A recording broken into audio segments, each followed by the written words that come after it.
You talking to me? Did you have a brain tumor for breakfast? Then who the hell else are you talking? You talking to me? I'm funny how? I mean, funny like a clown. I'm Peter Binkman. We all go a little mad sometimes. Man who doesn't spend time with his family will never be a real man. Damn! I'm kind of a big deal. First rule of Fight Club is do not talk about Fight Club. Yeah, baby! Baby voice.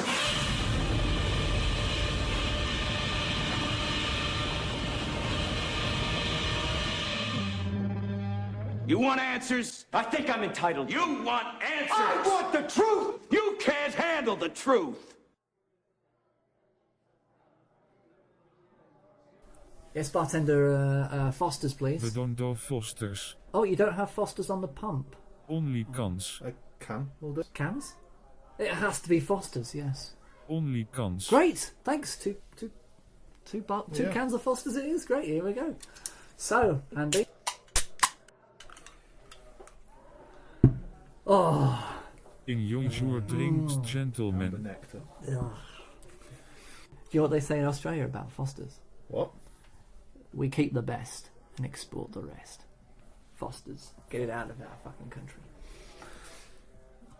Wow. Yes. Okay. Cheers! Cheers! Welcome, Andy, to Frame by Frame. Yes, thank you. It's found ourselves in nice surroundings in this pub. It's quite nice. The Gardener's Arms in Letchworth. Well, just on the boundary of Letchworth, we've managed to work our way through from the Borough of London. Yeah, we were at the Winchester. We're trying to find our way home, basically. And we found the Winchester pub in London. Yeah, We that's had a right. few drinks there, and then we've just sort of done a little pub crawl. And we've got as far as here. I think we're doing all right, considering doing we've got all no right. money and no transportation and no need to get home very much in a hurry. So Yeah, we haven't got anyone at home waiting for us or worried about us, so it's fine. So great, yeah. Wow, but this pub, I tell you what, it's been through a lot, considering it was used in that Edgar Wright film, World's End. Oh yeah, which was part of like a trilogy of films, wasn't it? Yes, you're right. I think you're right there. I'm onto something You're here. onto something here. Oh, hang on. We were in the Winchester. Yeah. Do you know what? I thought it looked familiar.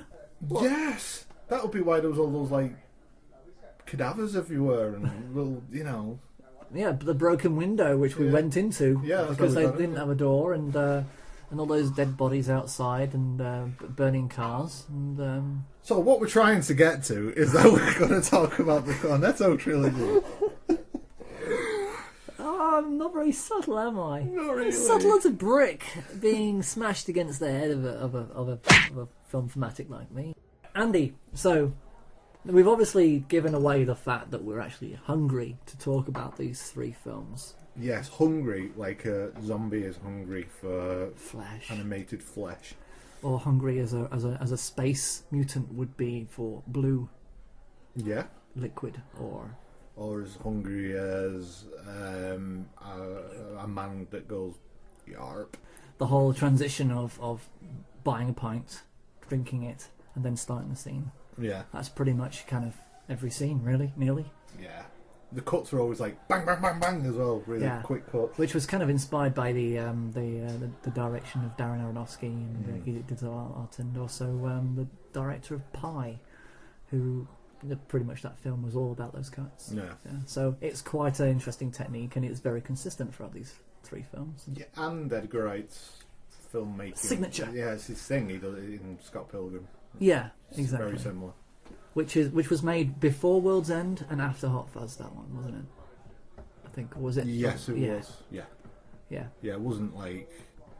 It was critically acclaimed, but not many people went to see it, but it's built like a cult following. I think it's more than made its money back with DVD and Blu-ray sales, but I on think- its initial release, yeah. it didn't do very well. I think from the profit margins from Shaun of the Dead and Hot Fuzz, which were both made on such a meagre budgets, I think he earned it. I think it was a film that was a film that he just really wanted to make and just wanted to have a bit of fun.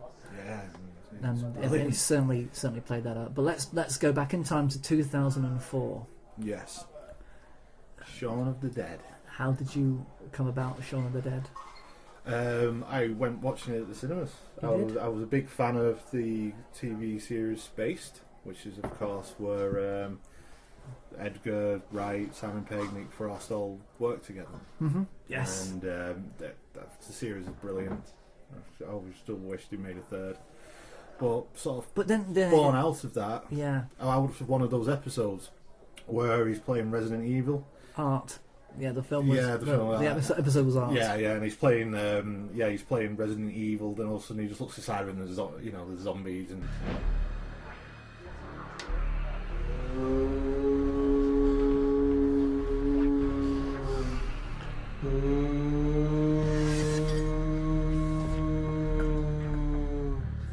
You want a piece of me? Come get some.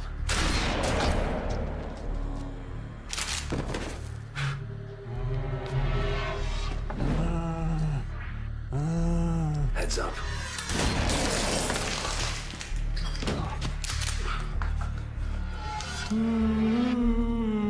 Oh, shit. Hiya. Don't sneak up on me like that. Want a cup of tea? Yes.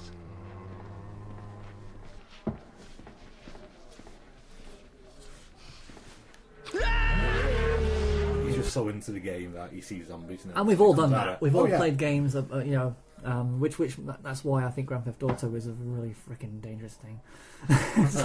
I'm glad I don't drive because I would be one of those people who really gets involved in the game. I had that when I played Tomb Raider. I always wore shorts. It's like Tetris. For some reason, I found it funny to drop odd shapes down elevator shafts to see if they just fit. It's just one of those things. Dr. Mario, God. Oh, it could go on, but it's where were we? Yeah, so Art, episode 3 of Spaced. Yeah, and I think it give them the idea to perhaps one day make like their own zombie film. Yeah. And what came out of what Simon and Edgar Wright wrote was Shaun of the Dead. Coincidentally, didn't the remake of Dawn of the Dead come out in 2004? It did, yeah. But they were both in production at the same time. Yeah. That's quite astonishing, actually, because I always thought that Shaun of the Dead was after and it was a direct parody. And who wrote the remake of Dawn of the Dead? James Gunn. Really? Yeah. Oh, I do know that Edgar Wright had a cameo in Land of the Dead. And Simon Pegg. Oh, he was in that as well. So yeah, they were obviously invited in, because they were the fans of fans of Romero, and I think maybe George Romero probably really liked Shaun of the Dead, really, because I can imagine that he would really love that film. Let's talk about the film then. It's really, really good. It is really, but it's one of those films where you do kind of just suspend your critic inside of you because you don't need him. It's just Ed doesn't have too many friends. Can I get any of you cunts a drink? I didn't sit there picking anything apart. It was just all so well done. Yeah, definitely. Yeah, I could have, but I didn't. Well, the attention to detail, which he got from Spaced, because Spaced was just littered with film references. And this entire film is just basically made up of film references. It's fantastic from the Got a music. bit of red on you. Kind of reminds me of Don't Look Now. When the blood seeps through on the pictures, and there is a lot of references that are kind of intertextuality or dependent on what that they probably actually didn't intend for you to actually call upon. So it's that good. It works on so many levels because you are able to find your own references. Oh, absolutely. So let's talk about the levels then. It works as a zombie film. Zombie film, yeah. It's freaking hilarious. If you just switch off to the references, you've got all the blood and gore and the excitement. Yeah, it works as a really funny comedy. Yes, comedy pretty much is the primary. And this sort of coined that phrase, the rom-com zom. Rom-com zom, that was actually on the poster, I think. Yeah, it's the very first romantic comedy with zombies. Yes, to be followed up with Warm Bodies, which turned out to not be so romantic or funny. Good. Yeah, but I think this was pretty successful because there is kind of a love story in this. There is, not with the woman and the man; it's between the two friends because you've got Ed who becomes a zombie and is still there at the end playing games. But yeah, it's nice. It's a nice all-round film. There's nothing in this film that really puts me off. No. Pushes me out of the reality. The fantastic thing about these films, that Shaun of the Dead especially, is the idea of perpetual adolescence, and that idea that the characters in these stories have to grow up. Yeah. But ironically, they end up doing exactly what they do, sitting at home playing games, killing things. In order to actually be a member of the human race and to grow beyond that sitting on the couch, they have to go out and kill a load of zombies and fail miserably at doing so, but succeed in the end because they actually survived, which is all that they were actually came out to do. Yeah. Yeah, that's interesting. Yeah. It is the parallels are quite fascinating to me. You know the scene in the pub when Shaun's just been dumped by his girlfriend? At the beginning, yeah. Yeah, and he basically Ed's trying to cheer him up, and everything he says to him in that little scene, he foreshadows the film.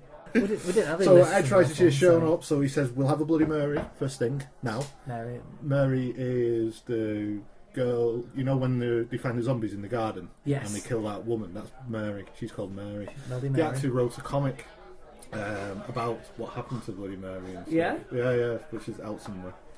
Then have a bite at the King's Head, which happens. Couple at the Little Princess, that's his girlfriend's apartment. Couples, all right. Yes. We'll stagger back here. They pretend to be zombies to get back to the Winchester. Bang, bang, here for shots.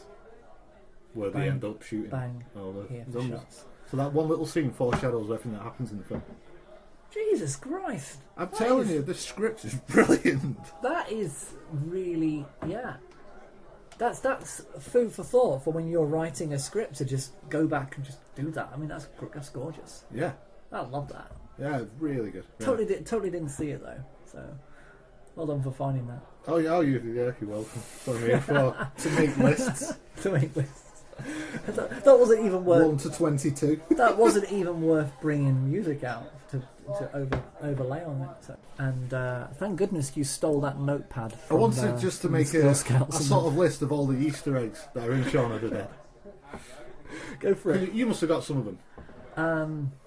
So we've got he's on the phone. Yeah, when he's on the phone to his mum, and then Ed's like, "We're coming to get you, Barbara."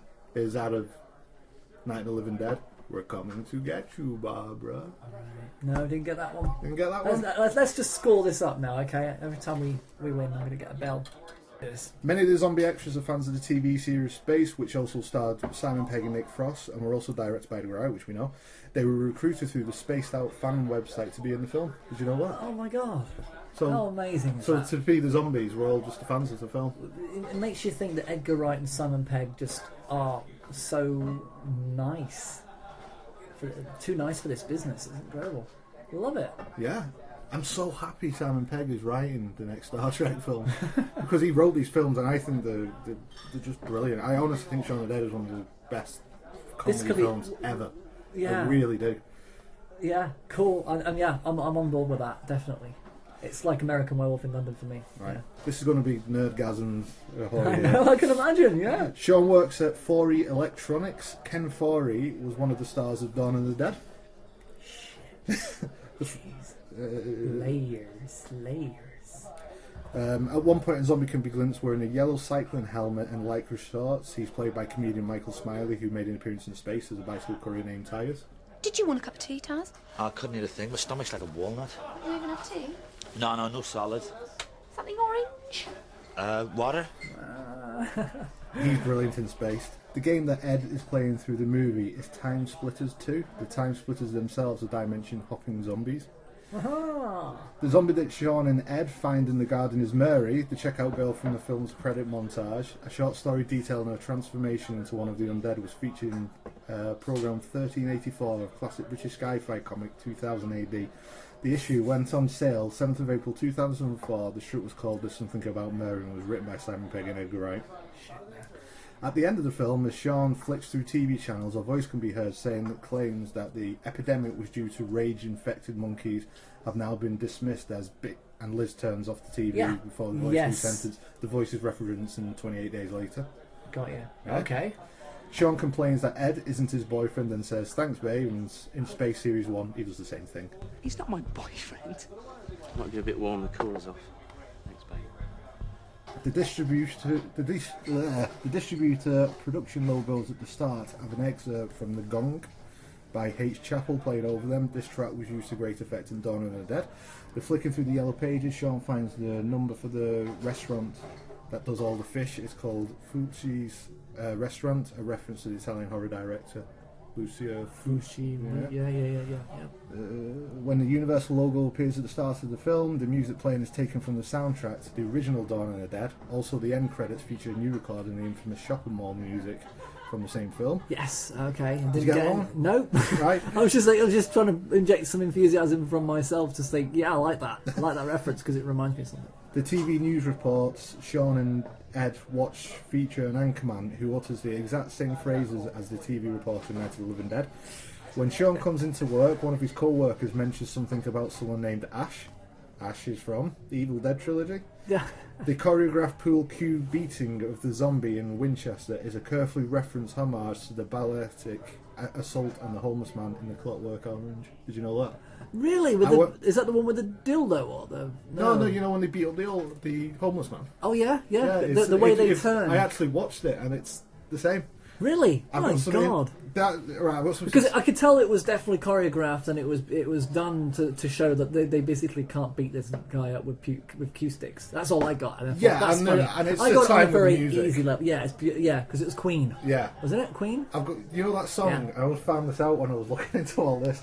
The song's "Don't Stop Me Now." Don't stop me now. I'm having such a good time. You know what he wrote that song about? It's ruined the song for me.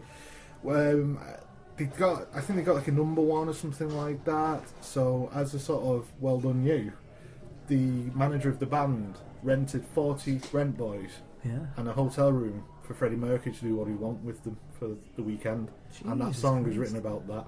Don't stop me now, I'm having such a good time. Or 2. Or 3.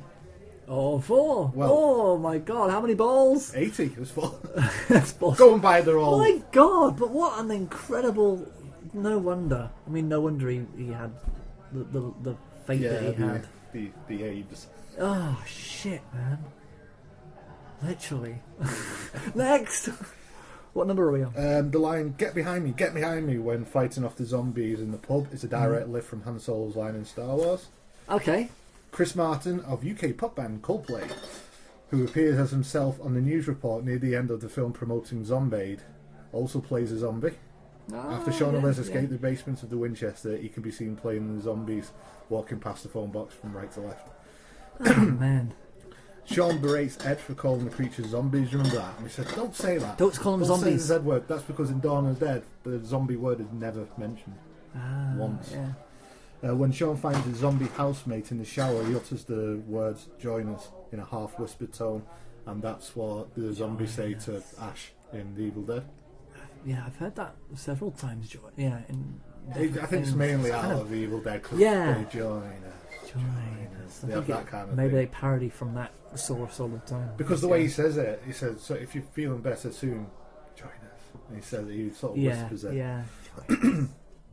Cool. I think you probably saw this, but the scene in which Shaun and Liz leave the basement via the lift through the hatch into the smoking orange light, that's lifted directly out of The Empire Strikes Back when Lando Calrissian goes up to get... Yeah, you know when he goes up to get Luke? Yes. Direct lift. Direct lift. Yeah, exactly. And then, one other thing I just wanted to talk about, and then we can talk about other stuff, is you remember the part where he bumps into his old friend, and there's sort of like there's a queue of them, and it's sort of like the polar opposite. It's like a dimension of the same people, but there's the what's his name from Little Britain's in there, David Williams. Yeah, well, the interesting thing about that, Luke, it's the first 3 pairs in the gang all played opposite each other on other British sitcoms. So Simon Pegg and Jessica Hine, were obviously Tim and Daisy in Space. The 3 and 8, which was Lucy Davis and Martin Freeman, were Dawn and Tim in the Office. Yes, they were. Yes. Oh God, I should have known this. I should have seen this one. And then 4 and 18, which was Dylan Moran and Tamsin Gregg, both played Bernard and Fran in Black Books. Oh, and unfortunately, what's his name? The last guy. Matt Lucas. Matt Lucas, yeah. Matt Lucas had nothing to do with Nick Frost. No, I think it's just the first 3. But Well, they that all, would've been they all really sort of were entwined because, like, Simon Pegg was in the second series of Black Books. Yeah. Dylan Moran wrote Black Books and starred in it, and it was just. It's great that, you know. Do you know what? This network of people that they all know each other and they've all grown up together. They both kind of all propelled their careers into these amazing things. They all stem from the same generation, and they all started about the same time. I think it's incredible. This British phenomenon of talent. That's just all it's also pulled from. it's like not forgetting. Never forget your friends. Yeah, like half the cast of Hot Fuzz were in Spaced. You know. Yeah. Bill Bailey, as you will find out, is in Spaced, and he comes back through Hot Fuzz. Do you want, you're always going to be in my films, man. Oh, thanks, mate. Yes, absolutely. I can look broody through a window. And funny enough, our film CACO3, it also has a lot of references, many film references in it. It does. It has the Halloween reference. Yeah. Diddling. So done it again. And that's it. But that is it. Shaun of the Dead, definitely a classic. It's just brilliant. It's so good and dark. It's worth noting how dark it is. I mean, he shoots his mother in the head. Yeah, to be honest, that was fueled with a lot of emotion, and the fact that that he failed. You know, he failed to protect everybody that he loved, and he only ended up saving the one idiot friend, Ed. He doesn't save Ed because he turns into a he zombie. saves him. In other words, it's like Oh, leftovers. right, He takes him home in a dolly bag and sticks him in the shed. Yeah. So yeah, it's pretty much he saved what's left of him. Bill Nighy was good in this. He was. I did like Bill Nighy in this, and I think he makes a very good zombie. Yeah. Just interested with the shed thing. It's at the very beginning is the other roommate played by Peter Serafinovich. Yeah. He says to Ed, "Why don't you go live in the shed or something?" He's, you know, he's like, "I'm a big goer." Foreshadowing, Yeah. Again, foreshadowing what's going to happen later in the film. Brilliant writing. Nice. It is, and this is. Yeah, I think you're absolutely right. Do you know what? I was a bit sceptical about Simon Pegg writing Star Trek, the new Star Trek film. But since watching these 3 films and knowing his talent for writing and getting into space, which I didn't like to begin with because there was something about it, and I think I had to get through it. He's very insidious, Simon Pegg. If you don't like him, if you stick with him, you kind of learn to love him. I really admire that, and now I'm totally turned around. I actually am looking forward to him writing stuff. I think the lucky thing with me is I found Simon Pegg through a comedy series called Big Train. Do you remember that? No.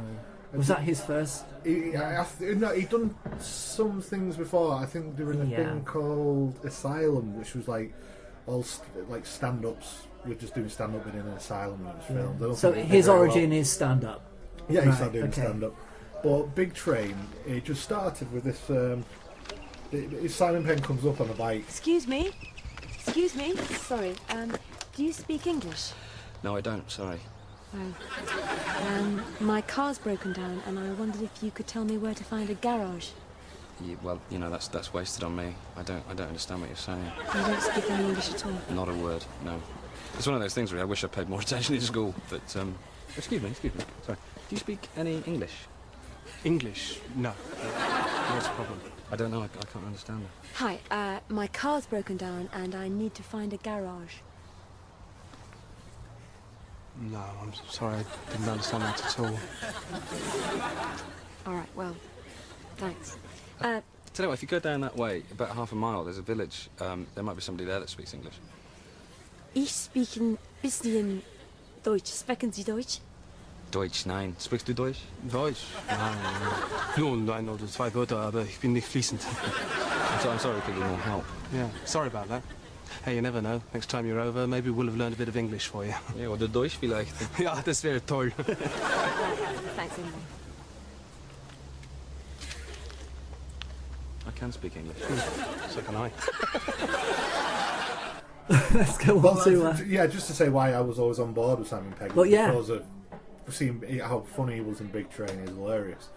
And from that, every time I saw him in things, I was like, oh, it's that guy. It's that guy again. I want to see, what's he on about? I want to see what that's about. So I was always switched on to Simon Pegg. And if you're listening to this, Simon Pegg, our email is roastedportions what is it? What is framebyframe78@gmail.com. framebyframe78@gmail.com.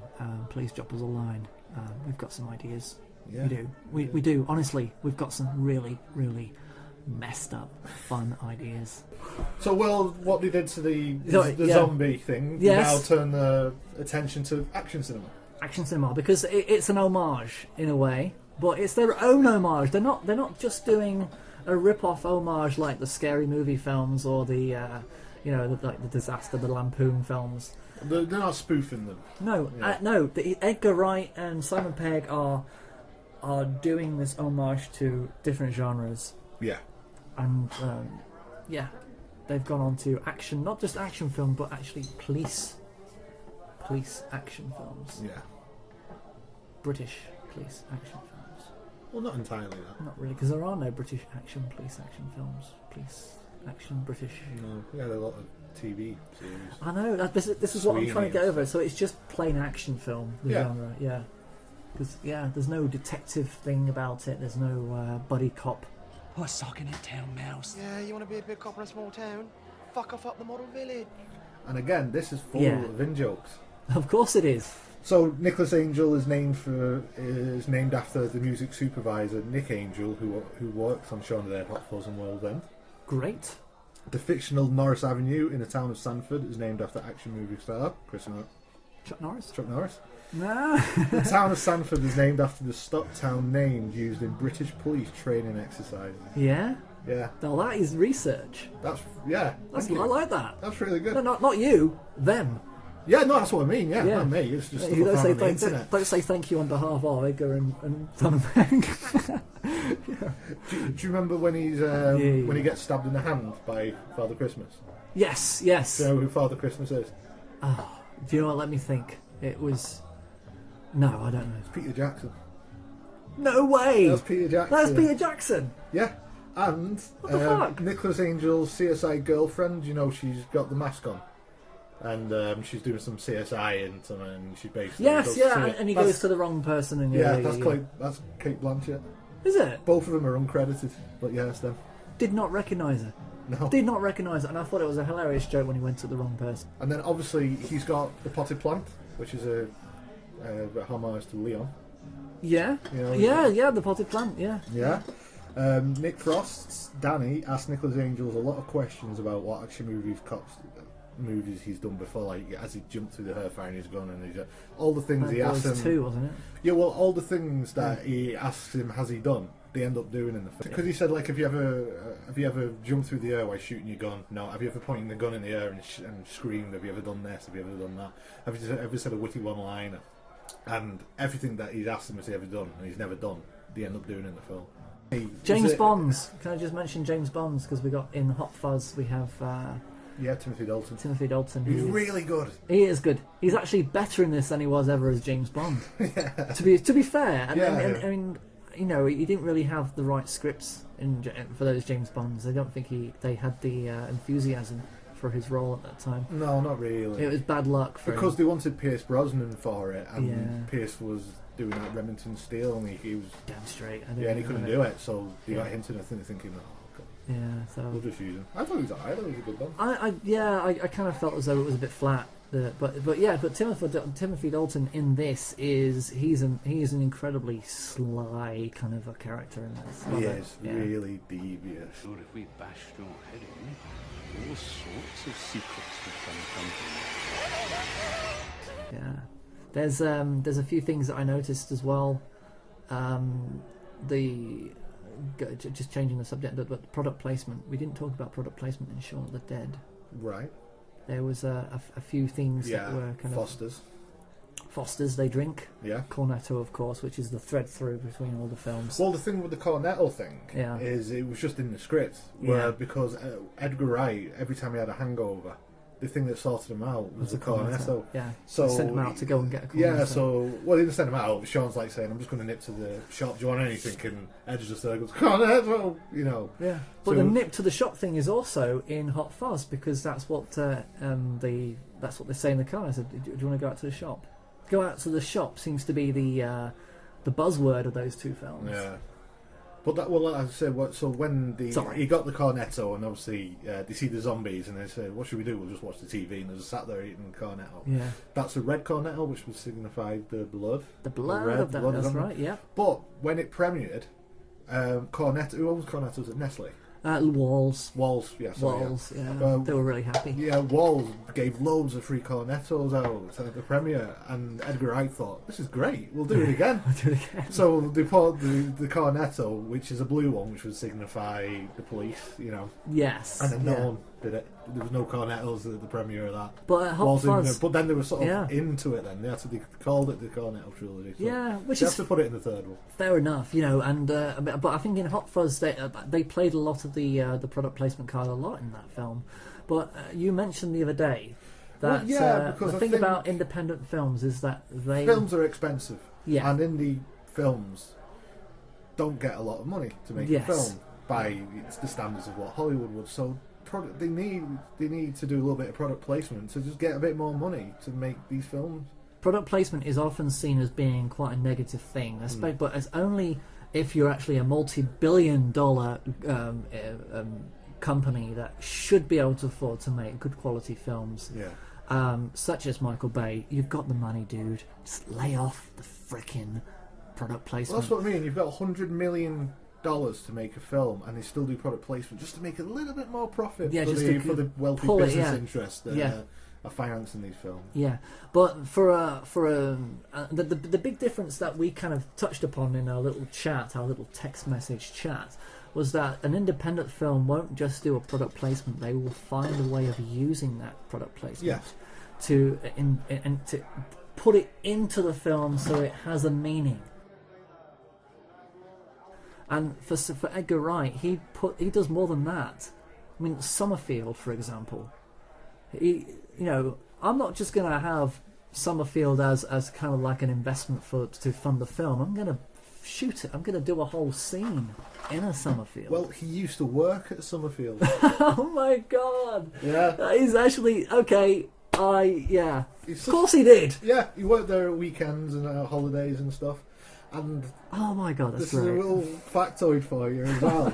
Is when they were when Summerfield was closing down, and the one he used to work at, he asked to buy the S of the Summerfield, which he actually has in his house. Really? Yeah. And the money that you give, donated to charity. Amazing. Yeah.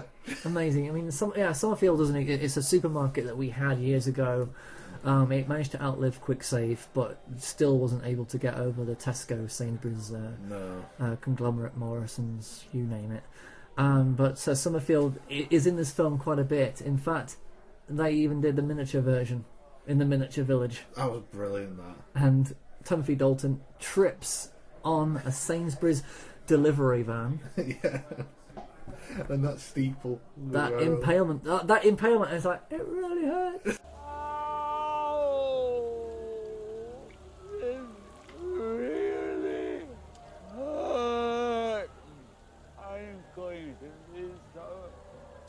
Ice cream. Yeah, well, don't worry. There's plenty of ice cream at the station. And that's when we get the Cornetto reference as well there, isn't there? He says he can have an ice cream. The Cornetto reference in that is, of course, when they're actually sitting there eating Cornettos and they react to the brain freeze, I think. Yeah, that's when they're just waiting for it to catch some speed in it, isn't it? But it's, you know, none of these things. I mean, in any other film, when you get these blatant references to their own personal experiences and their own lives, they are blatant and they stand out and they pull you out of the movie. But for some reason, Edgar Wright and Simon Pegg, no matter what they put in their movie, they make sure that it works for the film and it enhances the film. Nothing is put in there for their absolute ignorance. I think if there was anything that didn't look right in the film, they just basically have to get rid of it. They would say, no, we're not going to do that. People won't get it. Yeah. Everything is there to either, and for the layman like me who doesn't get all these references that you've mentioned, they don't stand out as something that that makes me go, I don't get that. Yeah, I just kind of accept it and move on, and it's because it's a part of the film. There's probably hundreds of references in there that I have not seen. Exactly. You know what I mean? Like you said before, it's these films that means different things to different people. Yes. People, I've seen all them, so I can grab those references. But you've seen other things, we've got other references from it. That's intelligent. It is. Writing. It is intelligent design, and that this is why they are doing so well. And I've really elevated my opinion of Simon Pegg. I think I was kind of slipping a little bit because I felt as though he was moving out of reach from his fans, and not so much his fans, but his, the fear. Mm. But I realise now that the fear has never left him. It's still with him, and they're all working on that. They're still working on that. They're doing bigger things, but they're taking that fear with them. But it's the taking risks. Yeah, it's the Scorsese, De Niro, the John Carpenter, Kurt Russell, the Edgar Wright, Simon Pegg. Yeah. Edgar Wright can get the best out of Simon when they work together. Together, yeah. That's when great. You things don't happen. want them to split up. It's like Ant and Dec. Yeah. Just like that. They're two Ronnies. With the foreheads. But yeah, they do so well. But they also aren't afraid to go off and do their own thing. No, that's it. But it's like when Simon Pegg and Nick Frost did Paul. Have you ever seen that? Yes. Yeah. It's good, but you kind of I wish Edgar Wright had directed it. Maybe it would have been. Yeah, they would have taken it up to 11. It would have been stylised as opposed to just a sort of good, decent film where they're in together. Yeah. Yeah, do you know what? You're right, because I think that's probably one of the films where I kind of felt like, these two again. But you'd never feel that about The World's End. You don't go, these two again. Here we go. No, this is great. But Hot Fuzz, I'm glad I watched it the second time because it was a lot better the second time. It's really funny. It was really funny. I love that he kicks that old woman in the face. Towards the end when he's about to unleash the hell on the town. Yeah, with the old people. Yeah, when he's just walking and she gets this gun out and just kicks her in the face and knocks her out. Yeah, I love it. Yeah, and was that just over the fence, wasn't it? And then she's got a bloody nose. Yeah. Because it's not just about sort of like police. It's got that supernatural cult thing. Yeah, which is kind of like an X-Files references to it. Yeah, it's like the Red Museum kind of a cult. Which I think for America there was more of a reference to the that kind of I think that would be more significant to America than to Britain. I think we kind of get it, but we don't always kind of explore that as much as they do. Yeah, even though we've got these ancient druids that go to Stonehenge every year and jerk off. Yeah. Well, the idea of I don't know what they do. Well, the idea of just having like the reason all these people are dying is because they're a little bit of an embarrassment to the town. Yeah, they want to make the town look pretty and perfect, and they don't want that. But everything that they mention that is wrong with the town in the beginning, and all of it was what's his name? The Jim Broadbent is the police superintendent. Yeah, Nick Frost dad, isn't it? Everything that he says that's wrong in the town is everything that Simon Pegg finds in that moose. What is it, like a crypt? Yeah, like an underground crypt. Yeah, you've got that bearded differences. There is a funny between Nick Frost and Simon Pegg. There's like a homoerotic thing. Yeah. Just in Hot Fuzz, it's not as much with Shaun of the Dead, but with Hot Fuzz, there definitely is. When he's like, you just need to learn how to let go, and then he looks at him in the eyes and he's like, I don't think I know how, and it's like a real sort of it's brilliant, it's really good. And the swan, because they're trying to find the swan all the way through Hot Fuzz, and it's the swan that saves at the end, doesn't he? Because when Timothy Dalton's off in the car, he goes off the he looks road, and it's great comic timing where he just looks in the rear view mirror and you see a swan's head pop through. And I'm pretty sure it's a homage to like a Jurassic Park thing or something, because when he looks around the swan just at the camera, And Yeah. then he crashes the car. You Oh, know. right, yeah, I never really saw that. But So it's the swan that basically saves the day. why do they have to have all the pensioners running rampage? Because that hadn't been done before, I guess. It is, and it's turning this action cinema thing on its head. Where Yeah. usually it's like vibrant, young, healthy Russian person. nasties. But they're just old people who've got like a gun underneath them. And they must have loved it. Oh, brilliant! And So- and it's like these people are probably so proud to have Hot Fuzz on their CV because they were able to run around and shoot guns. Yeah. Like they've never done that before. I'm sure many of them have never ever had that experience. And worth noting is Edward Woodward's final screen performance. Yeah? He died shortly after, I think. Oh. He was a good actor. There's a Western element to Hot Fuzz as well. The whole standoff in the town square. And Yeah, he comes in on the horse. Yeah, exactly. And there's that a little bit touch into the Western because they are also action films. Yeah, of course. Yeah, as much as they are science fiction, with Guardians of the Galaxy, it's a Western as well in space. Yeah. I see that as well. And a good all-round comedy. Brilliant. That's the thing, with all these films, there's so many layers, but if you just step back and just go, they're just really funny, great comedies. That's it, yes. Next. Do you fancy another one? Yeah, go on, let's get another one in. Another, can we have another drink, please? Fuzz. I think we ought to go for the Golden Mile. Yes. So, the last of the Cornetto Trilogy Yes. is The World's End. Stephen. And this was actually the first film I watched Shaun of the Dead and Hot Fuzz when they first came out. And I kind of was a little bit cold on Hot Fuzz when the first time I watched it. But on the second time around, because I knew that in the future we were going to review these, Yeah. I started with World's End. Ever had one of those nights that starts out like any other, but ends up being the best night of your life? I did. Our goal that night was simple. 12 pubs, 12 pints, from the first post to the world's end. But that night, we never made it. The World's End was totally not what I expected it to be. No, it's not. Yeah. First time I watched it, it was not what I thought it was going to be. Absolutely. Firstly, Simon Pegg being the annoying arsehole. Yeah, totally different. But He shows he's got range, that guy. Because he's a real arsehole. There's one thing that I do find fascinating about this character that started me going back and thinking, what are the other characters mirror in terms of cinema characters? In this film, he looks like an easier to get along with Begbie from Trainspotting. He looks like Robert Carlyle in Trainspotting in this movie. Yeah. Very much so. I kept on watching and I kind of thinking this could have been Robert Carlyle in Trainspotting. So much so.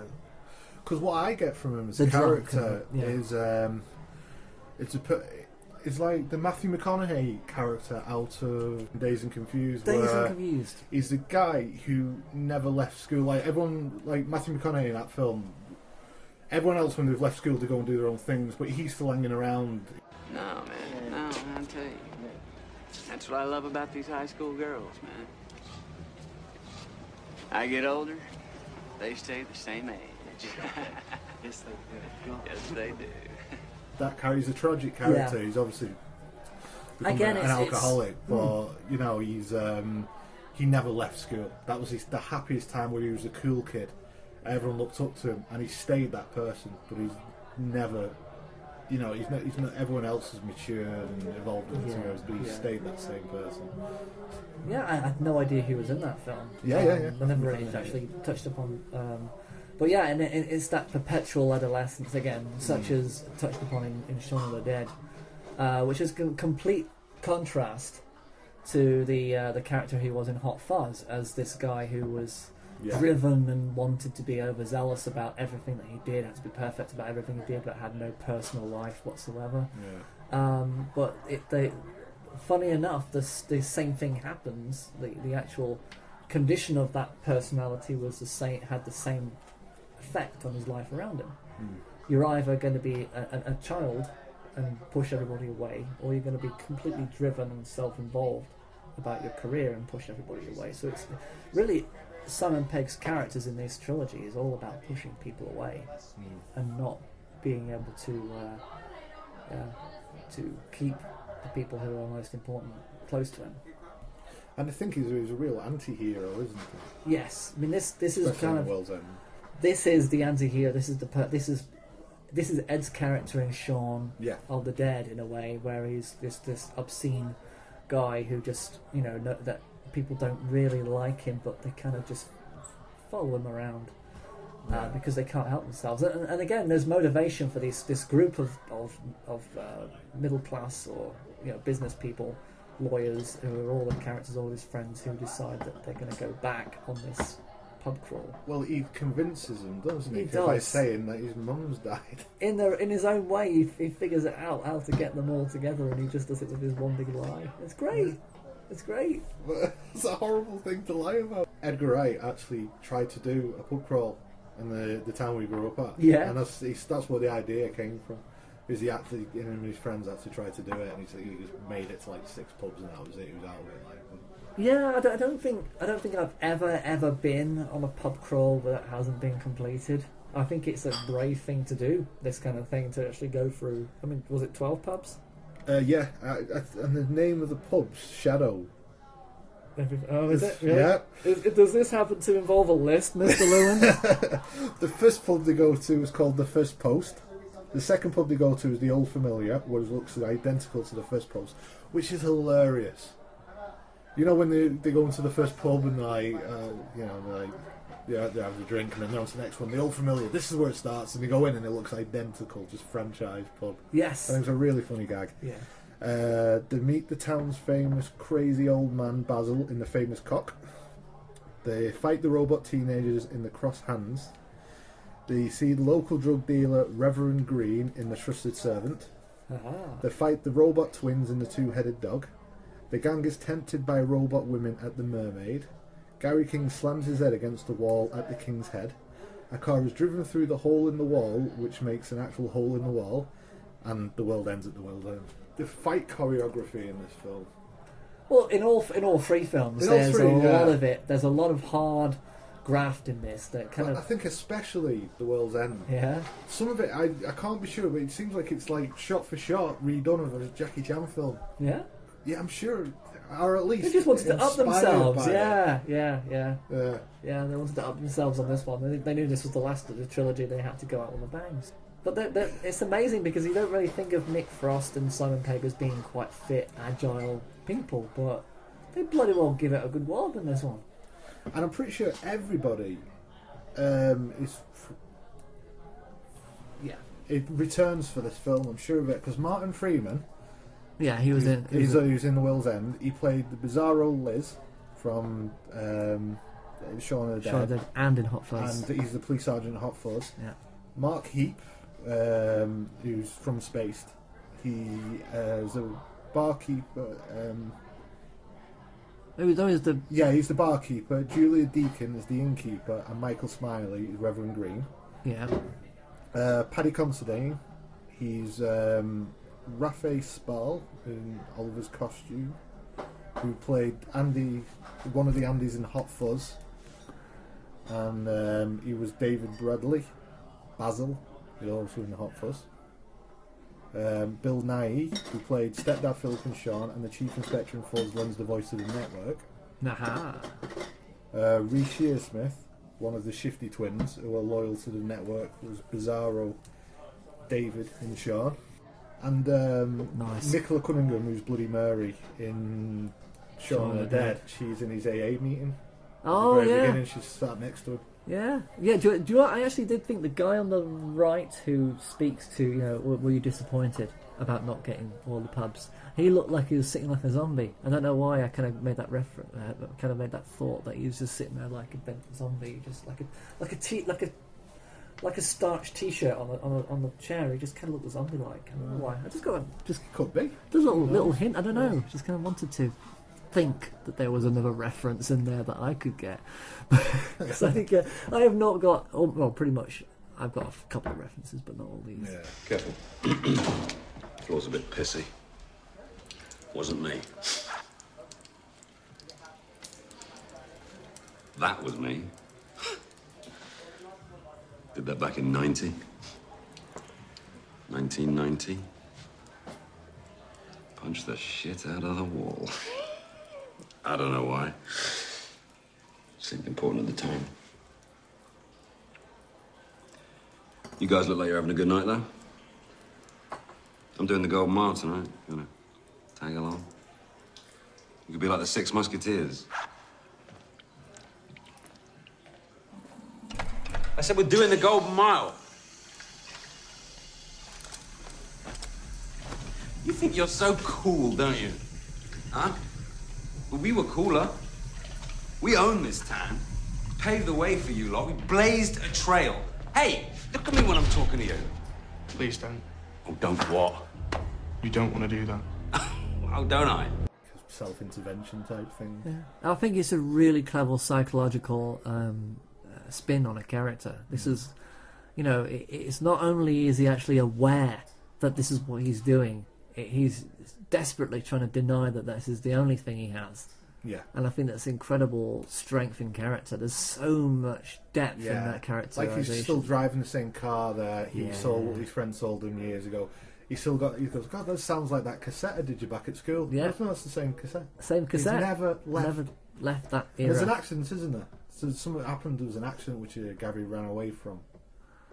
It's, yeah. Which I think might vaguely, be part of loosely, yeah. It's not really blatant. It's not like, it doesn't revisit it. Right, they don't force him Well, to. first we learn the details of Andy's accident and how it wasn't Gary's drinking that he's bitter about, but the fact that Gary abandoned him. Also, when Gary is told to show them his arm to prove he's human, he becomes nervous and chooses instead to bash his head as proof. We don't realise until later why he would not show his arm, but because of the bandages. He's obviously ashamed that doesn't his friends see a weakness in him. You know, maybe he's been self-harming. He's like a really depressed character. Yeah, you're right. Yeah, I kind of thought that. I thought, what's he hiding? What is he hiding? But then they don't make a point of it. Do you think him leaving his phone was on purpose? Leaving his phone. You know, he leaves his phone and his mum rings, so they know that he's lied about his mum being. Gary thinks we should keep up with the crew because they know what we're doing, but they don't know that we know what they're doing. And basically, no one else has a better idea. So fuck it. Yeah, because there's an element of that in life where a lie you feel so bad about saying that you kind of let yourself get caught. No, I don't know. Because I think he did. I think he probably left it. Mainly because I think he'd already spoken to his mum and he knew she was going to phone back, and this was like a way of maybe even if she was just going to get in an argument over it, an argument for him. Didn't have to be there. Because they were talking about just leaving and going, weren't they? And then all of a sudden, by leaving his phone and finding out his mum's still alive, an argument to him is better than just being on his own still. Keeping them angry but staying with him.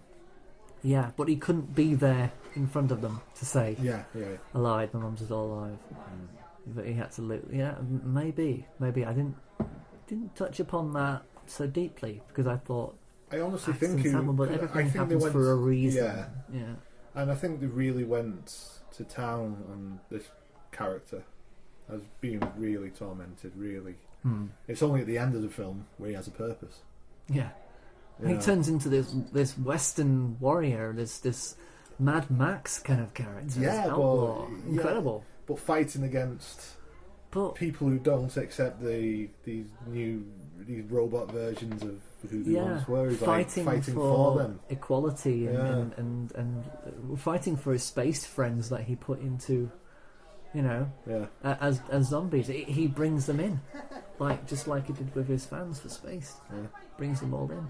So there is a parallel to his personality, and I think that Edgar Wright did say that a lot of the films, they were kind of dealing with their own parts of them, the elements of their personalities. Yeah. And maybe this is just one of those things. Maybe is there a possible fear that because he has gotten so successful that he wondered if his fans were not with him, and that he wanted to kind of say that, you're still there.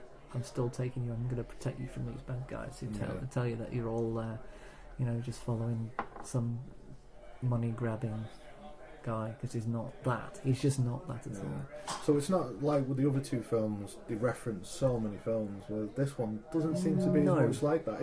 It references life more than it references art. There are like that was good. Well, there's the obvious parallel to The Thing. You know, when they're like looking at claustrophobia. when they're doing that scene when they're trying to say like that birthmark you had, have you still got it, to find out whether they've been assimilated or not, and you know. That's it. Yeah, that's like how. I didn't mean claustrophobia. I did mean paranoia. Yes, paranoia. Yeah, perfect. Yeah, The Thing, definitely. But it's not. Yeah, it's not as thick, not as heavy going with the references. But you would expect it because it was the genre was science fiction. They didn't mention Star Wars, Star Trek. No. There were no direct references to science fiction because the film wasn't science fiction until they went into that third or fourth pub? Yeah, where the end up, he tries to engage with that teenager in the toilet, doesn't he? But at least... And he gets annoyed with him, he ends up fighting and smashing his head up. That's when they found out that his mum's not alive. Exactly at the same time, yeah. So then they come into the toilet to sort of confront him about it and end up in that really great fight scene. Yeah. But... isn't that an incredible thing to have so much going on that is just normal everyday life, that to then suddenly put the spin on it, make it extraordinary, and it echoes films like The World's End echoes an earlier film by Robert Rodriguez, the From Dusk Till Dawn film. Oh yeah, where half the film is a road movie with killers. And the second part of the film is vampires. Yeah, the first time I had no idea about the vampire thing when I was watching that film. Yeah? Yeah, I just went and watched it because I knew Quentin Tarantino was in it.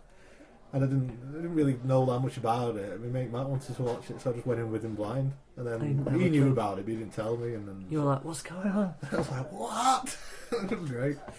But for people who weren't aware of that kind of genre, where we're kind of used to that now, you know, sometimes that happens in films where suddenly it just completely changes direction, but never so blatant as it was for From Dusk Till Dawn and for World's End. It was a clear-cut, blatant, it was just normal film, then all of a sudden science fiction. They didn't actually have science fiction all the way through like they have with Hot Fuzz, where it was just action all the way through, or with Shaun of the Dead, it was, you know, ordinary life, disequilibrium, followed by zombie apocalypse. Yeah.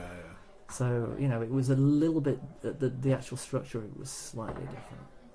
Yeah, it was a absolutely. character-driven drama about guys who needed to have that one last chance of the mile. Yeah.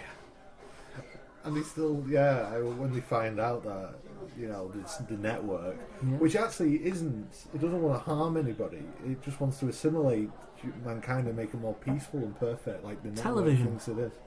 Like television. Yeah. So there's secret meaning behind this, to indoctrinate the masses. Yeah, perhaps we always keep coming back to this, don't we?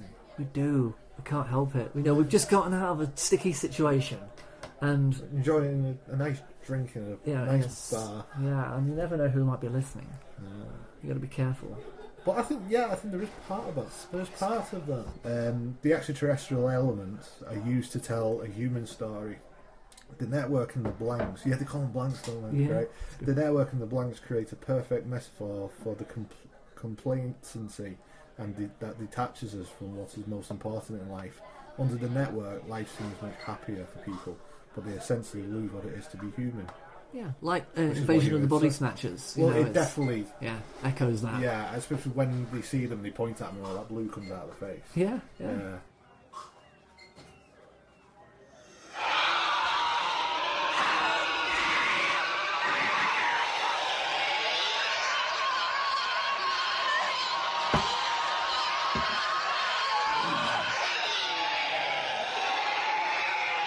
Nothing in these films is cliched, really. No. Yeah, they're too good filmmakers to be that too good. Yeah. Because I wondered why the blue. I really did. I thought, why blue? So I never even thought about that. It really bothered me. Yeah, it's just, why blue? Why blue? Maybe it's something to do with ink, because there's blue ink and there's red ink. And they didn't have... And there's green ink. I don't know. I really, really want to find a reference that nobody's ever heard of before. So the World's End, they get to the World's End pub, which is where this pub was actually. This pub here in the Gardener's Arms pub. Doesn't look like the film set, but... No, it's quite quaint and nice. Probably got a lot of money to do it up. So yeah, when he gets to World's End, though, it's that's when he breaks down, isn't it? Yes, because he's desperately got to have that point. It becomes an ultimate, because cannot live without that finality. He's got to finish it. Got to finish it. And desperation. But I think it's a really touching scene. Yes, yeah. Where he just loses it. He's got nothing. And then all of a sudden, then it's like Nick Frost is then trying to say, I haven't got anything. My wife left me. Yeah. You know what I mean? Yeah. We're all essentially none of us are as successful. Even the successful people have problems. It's all about what it looks like on the surface. Yeah. What's underneath. Yes. Yeah. You're right. It's like picket fence again. Yeah, and then what happens when they pull the pint? They find out what is underneath. Exactly. Yeah, they go right down. Yeah, that's it. And that argument with the network is hilarious. Son, I'm guessing we're not the only glitch in your system. It is true, the network has been experiencing some difficulties. I think you bit off more than you can chew with Earth, mate. Yeah, because we are more belligerent, more stubborn, and more idiotic than you can possibly imagine. And I am not just talking about Gary. Yeah, there's more than one Gary King. But you said... I fucking know what I fucking said. Your reliance on profanity is a measure of your immaturity as a man and as a species. Why don't you just get in your rocket and fuck off back to Legoland, you cunts? Yeah! Stop fucking starbucking us, man! Yeah! It's our duty to challenge you! Just leave us to our own devices, you intergalactic assholes! You misunderstand! Shut up! We are trying... Nobody's listening! If you don't leave... Face it! We are the human race, and we don't like being told what to do! Just what is it that you want to do? We want to be free! Yeah. We want to be free to do what we want to do! Yeah! We want to get loaded! Yeah! And we want to have a good time! And that's what we're gonna do! It's pointless arguing with you. You will be left to your own devices. Really? Yeah. Fuck it. And that's it, apocalypse. Because we didn't know that iPhones and everything were being networked through all this. We're being watched and spied by the network through all the social media things we do. Again, NSA files. And of course, that's why the Martin Freeman character had his Bluetooth thing on there, so he could communicate with his. And it's Bluetooth, like the blue. There you go. There somewhere. That's why they had blue blood. Yeah. So the apocalypse starts is because they created all this technology to try and assimilate us, and when they decide to go and leave us because there's nothing they can do for humanity. And apocalypse. But it's not the typical. It's like an electric storm. Yeah. Rather than just an explosion, it was like a big pulse bomb. Well, we discussed before about what would happen if they took the internet away. That's what they do. The network takes the internet away, and the world stops. Yeah, and they have to grow their own potatoes again. Yeah. Fantastic. They could. They've ended it now. The trilogy. Are they planning on making any more? Definitely. I think they've said they'll always work together. So there'll always be a time to make a film. Not necessarily to extend the trilogy. No. I don't think it was ever intended to be when they did Shaun of the Dead. It's just the Cornetto thing happened and people latched onto it. Yeah, exactly. And but I hope they keep working together, because when they work together, they work. They make the best. They make the best work. They have the fear. They have the fear when they work together, and I think they push each other to make it better. And that's what filmmaking should be. You know what? We're talking about this. There's 12 pubs. Yeah. Isn't there 12 steps in Alcoholics Anonymous? 12 steps. Yeah. To get off the drink. It's a 12-step process, apparently. Oh, right. And I think he sobers up towards the end because they just all drink water. They just drink water at the very end. Yeah. Wow. Yeah. There's your 5% proof. No, it's right. There's 4% proof. 4%. Thank you, Fosters, for cheaping us out. Melbourne established 1888. I thought Melbourne was older than that. Yeah. No. Yeah. Fosters. So there we go. Anyway, that's the Cornetto Trilogy. Loved it. Brilliant, perfect little trilogy. Let's hope they don't do prequels. No, prequels? I'm just thinking of a trilogy. Ironically, it could be that Simon Pegg actually makes a better prequel trilogy than Star Wars. Nah, they wouldn't do it. No, I think the way they work so well is because they've aged as well. So in Shaun, he looks that age. Yeah. In Hot Fuzz, he looks the age that he should be to be this like an elite policeman. And then in World's End, he looks the age to be this washed up alcoholic kind of guy. You know, the films have aged with them. Can I also mention the parallel with Deer Hunter in the first film? Right. How Shaun looks so much like Christopher Walken, and having the dart in the head. Oh yeah, it was like a throwback to Russian roulette, and the red thing around the head. He looks so much like Christopher Walken in that. I've never heard anyone make that parallel, and you've done it there. Is that my reference? That's your reference. You've got it. One that no one else has done. Wow. I'll Google it, but I don't think so. I don't think so either. I think we can move off. Okay, bartender. You know, I want to take this opportunity to let the people know how they can contact our friends at Frame by Frame. They do that podcast You thing. know, two guys, yeah, they do the podcast, okay? So They're nice. They're like a forest, which is a beautiful thing. Exactly. And so if you want to do the communicating thing, you know, the social networking thing. Yeah, you can tweet those guys at Frame by Frame 78. If you'd like to go to their website, that will be www.roastedportions.com. You don't need to do the www. It's implied that it's going to be the World Wide Web. The people need to know that. Okay, just go to roastedportions.com, okay? You go down the right-hand side, you've got the social connections. You can talk to the people who do the show. You can even talk to the people who made that movie, you know, CACO3. Who'd want to talk to those mooks? I don't know, they made a pretty interesting movie, right? It was in black and white. Yeah, black and white. I like you know, that. We like black and white, and there was also some trees in that movie, too. Oh, trees. It's like being in a forest, which is a beautiful thing. Other connections, you can really get to know these people on YouTube as well, and if you want to comment on their podcast, I urge you to do that. Okay? Yeah, I think it is a proper, really nice thing if people want to start contacting these guys. Subscribe to them and comment. I mean, it's just polite, you know. Also, you can email them at framebyframe78@gmail.com. That's it. I think that's everything wrapped up, so. Hey, I'm gonna go and plant a tree somewhere. Okay, you go plant some trees. I'm gonna go and plant a tree. I'm gonna go tweet. You tweet, I'll plant a tree. It's us. We're out of here.